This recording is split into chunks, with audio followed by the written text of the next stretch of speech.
So our coffee of the day is this French vanilla cold brew from Tim Horton. So try na natin.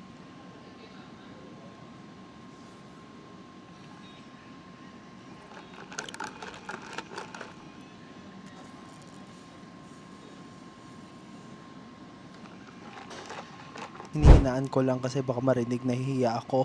So this coffee, French vanilla cold brew, it's too sweet for my preference. Parang mas, I don't know, pero sure ako na mas matamis dito yung double French vanilla, pero mas nalasahan ko yung coffee doon sa variant, ay doon sa kape na yun than this. Ito parang puro tamis yung nalalasahan ko. I mean, very strong yung pagka-vanilla niya na overpower niya na yung coffee. Dahil dyan, ang rating natin for the French vanilla cold brew is